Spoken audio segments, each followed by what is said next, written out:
think you know everything about Jurassic Park and its dinosaurs? Think again. Almost everything you thought you know about Jurassic Park and its dinosaurs is a complete lie. The prime example is the T-Rex and its eyesight. It can't see you if you don't move. Well, this is completely wrong. In fact, it has up to 13 times better vision than a normal human. And you think that's crazy? Wait till you see the rest of the stuff in this video, because we're just getting started. You see, I'm a huge Jurassic Park nerd. I followed Jurassic Park for the past 30 years. And when I heard some of this stuff, it blew my mind. So I'm extremely confident it's going to do the same to you. And if you like Jurassic Park, hit subscribe because my entire channel is based around the lore of Jurassic Park. Now with that being said, let's move on to the famous Velociraptors of Jurassic Park, portrayed as this scaly, leathery lizard, super intelligent, the size of a man and able to hunt you down in packs. Well, let me tell you something now, all of that is a complete lie. Velociraptors are not large. In fact, they're several times smaller than displayed in Jurassic Park. They're also not scaly. In fact, many of them actually had feathers. And to further reinforce on the point they hunted in packs, this is just simply not true. There is no evidence to even suggest this. Sure, they could have been together in some type of group for a common interest. No dinosaur on this earth ever hunted in a coordinated attack pattern. That's simply a lie. In fact, scientific evidence actually suggests that they were solitary hunters, completely different to what they portrayed in Jurassic Park the movie. And they typically prey on smaller animals. The Velociraptor in Jurassic Park was actually based off the Utahraptor in size and scales. The real Velociraptor looked nothing like the one in Jurassic Park, and immediately we've busted 3 myths right off the bat. In fact, comparing them to the modern crocodilian, which is a close relative to the dinosaur, they rarely hunt in groups. So Velociraptors were not large, did not hunt in packs, and did not look like a scaly lizard. But that doesn't mean they weren't extremely cool looking. I absolutely loved them. But the same cannot be said for the Dilophosaurus. In Jurassic Park, it's displayed as this small animal with frills and able to shoot venom at its prey, exactly like it does to Dennis Nedri, right? Well, again, this is all a complete lie. But I'm getting ahead of myself here. There's several things we've really got to hone in on. The first off, let's talk about the ability to spit venom. This is just simply not true. There's no scientific evidence that the Dilophosaurus was able to spit venom, or that any dinosaur in our history was able to spit venom. And if you think that's crazy, there's no evidence to even suggest it carried poison or venom, or even had movable neck frills. Now that's not to say that no animal in existence is able to spit venom, because that's not true. We know the spitting cobra can literally spit venom, so it's not completely unheard of, but for this dinosaur it is. And let's not even mention its size. In Jurassic Park, it's displayed as some type of small animal, right? But again, this is completely wrong. In real life, the Dilophosaurus was several times larger, and in Jurassic Park the novel, they actually got the size right. In Jurassic Park the novel, they were not displayed as tiny dinosaurs, but huge large predators, which actually picked Nedri up by his head, but I won't get into that because that's a completely gruesome story and I've covered it before. But the real Dilophosaurus was actually 20 feet long and 6 feet tall and weighed about 900 pounds. That's the size of an adult brown bear. So when you see this tiny little spitting dinosaur in Jurassic Park, that is not how they were in real life. We've been lied to once again. But that's just the cloned version of Jurassic Park. And speaking of clones, Jurassic Park obviously clone all their dinosaurs from amber, right? You know, we have the whole scene of Mr. DNA showing us the mosquito trapped in the sap. And that's how we make a dinosaur. You know, that scene. And when I first seen that, it absolutely blew my mind as a kid. I thought, oh my god, this is how we bring the dinosaurs back. I'm gonna patent this and do it myself. This makes sense. When in actual reality, this could never happen and is another complete lie. It's physically impossible to clone dinosaurs from dinosaur blood inside a mosquito, which was trapped 60 million years ago. Now, although in Jurassic Park it makes sense, in the real world it doesn't if you stop and think about it for a second. You see, that mosquito would have had dinosaur blood inside of it, right? For 60 million years. Now, after 60 million years, the blood of the dinosaur would have melded with the blood of the mosquito. That's if the blood even survived, which it wouldn't have. It would have all been completely fossilized and been unusable, because the two bloods would have mixed together and they wouldn't have been able to clone anything from it. And not only that, DNA degrades over time, so even if it was preserved, the length of time which would have passed would have made it completely unusable. Not to mention the contamination, incomplete DNA fragments, biological incompatibilities, the list just goes on. Unfortunately, despite how much I would want to clone my own dinosaur from amber, it's just not true. Much like this next thing on the list. For any of you which played Jurassic Park the game, there was this one terrible dinosaur which existed. One which literally did give me nightmares. One which was featured in Jurassic Park The Live Tour, again which is also canon to the movies, may I add,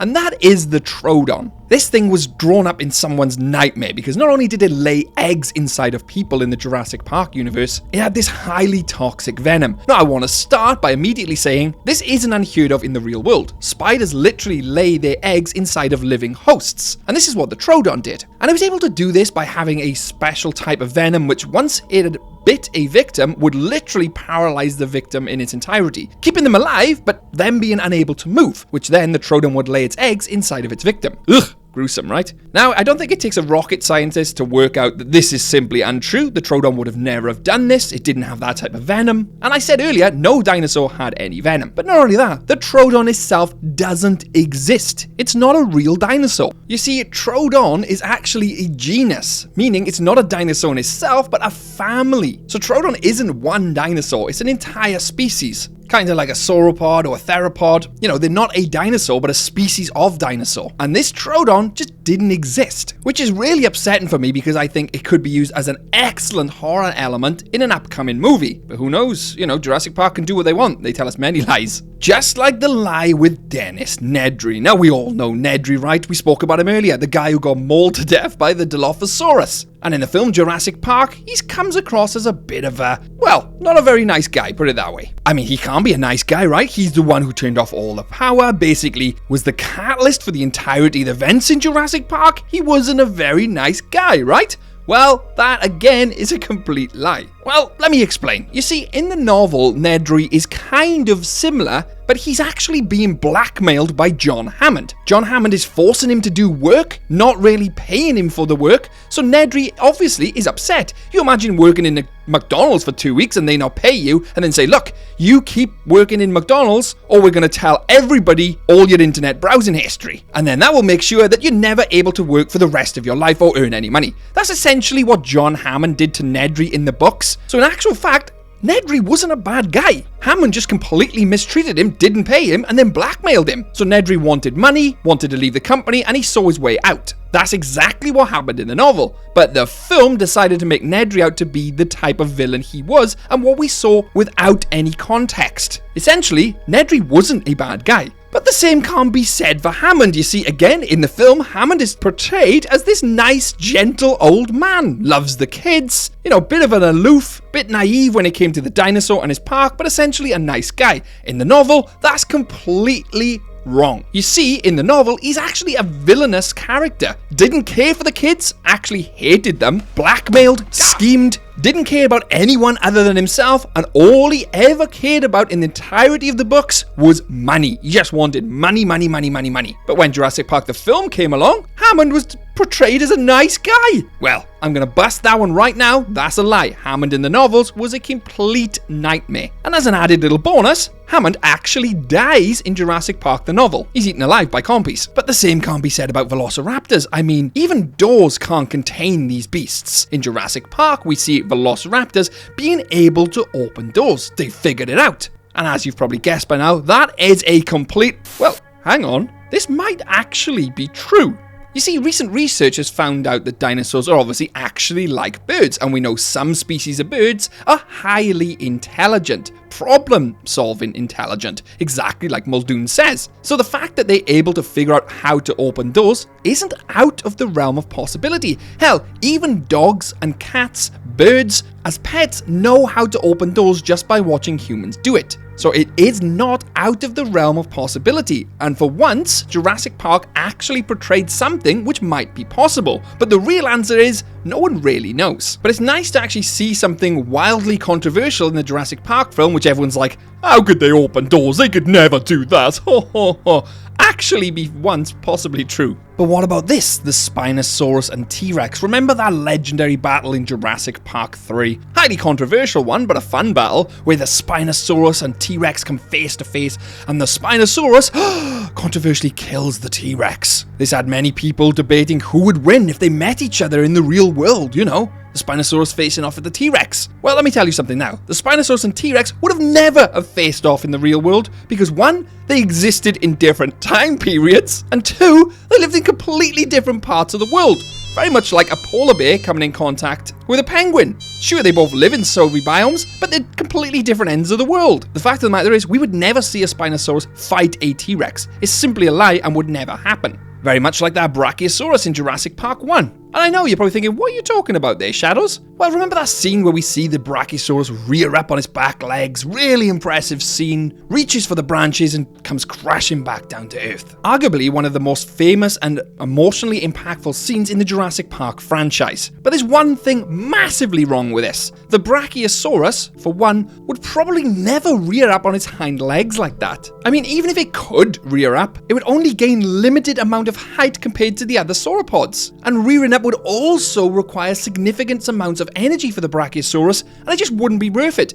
And if it did manage to do it, which is highly unlikely, it would not be able to balance. It could even damage the bones in its back legs. So it is highly unlikely the Brachiosaurus ever did this. And a fun little fact, Jurassic Park makes us believe that the dinosaurs were the biggest animals ever to be on the planet. Well, fun fact, this isn't the case. The largest creature to ever live on Earth and this planet is the blue whale and is still alive today.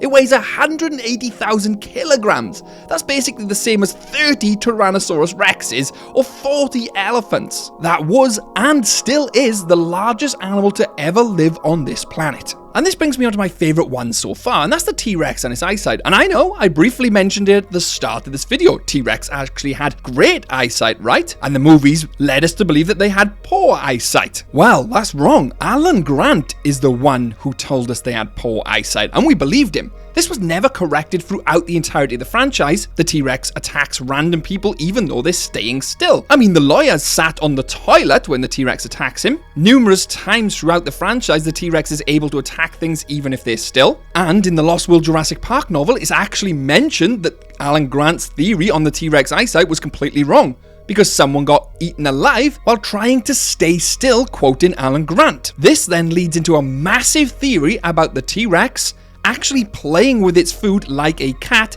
in the first Jurassic Park movie with Alan Grant and the kids. I won't break it down because I've done numerous videos on that in the past, and I highly recommend checking them out on the channel, especially what was in Jurassic World's restricted section. That's a great video and you'll never guess what. And if you like this, hit the like button and subscribe for Jurassic Park related content. Especially with the new movie coming up, there'll be loads of videos for you to sink your teeth into. And not to mention, subscribing will also put this out to other Jurassic Park fans. Massive thanks to my members who are on screen now. You guys keep the power on in the park. With an extra special mention to DVM Wannabe 1018, Hammer Time, and Joseph Frost's Ghost. And if you want your name featured in the end credits of the video, consider becoming a member, and it also supports the channel. And if you saw a Velociraptor out in the bushes, can your day get any worse? You bet Jurassic can. Catch you later.